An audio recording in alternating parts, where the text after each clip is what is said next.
Am I the a-hole for telling my colleagues to stop talking about me and worry about their own boring lives? I, 23F, work in a school, and recently I was told by a close colleague that there is a rumor being spread around staff that I'm having an affair with a male teacher. Let's call him Jim, 30 to 35 years. The rumors started when we went out as a group for end-of-year drinks a few months ago, and we, myself and Jim, had one conversation, which I don't even remember the topic of. A group of women I work with, who are known to be the gossip of the school, saw this and created this rumor. I know it's them because they make it a point to ask me about Jim at random times and walk away laughing when I don't give a response or tell them to stop as it makes me uncomfortable. This has escalated to rumors about us kissing, myself and his wife having arguments, even though I've never met her.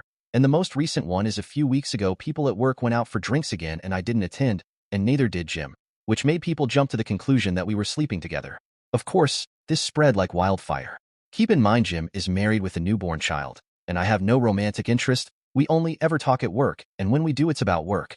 However, next year the principal decided to mix up which class staff teach in, and I was put in Jim's class, which I have no issue with as we get on well at work. But when this was announced, the group of women found me after work and started to make jokey remarks about how happy I must be and how I can enjoy some alone time with Jim.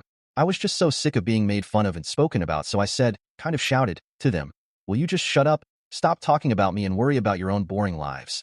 I don't usually stoop down to people when they're being mean, but I'd had enough. 2 out of the 3 women started to cry and say how my comments were undeserved and rude, and they were only making jokes. They walked away and I got called into the deputy principal's office the next day, as they had reported me. I made her aware of all the things going on and how I had asked them to stop repeatedly, but she just said that I needed to understand that it was all jokes and to not let it get to me and that I shouldn't have shouted at them. Don't get me wrong, I can take a joke, but when it turns into making out that I'm a homewrecker, that's crossed the line in my opinion. AITA,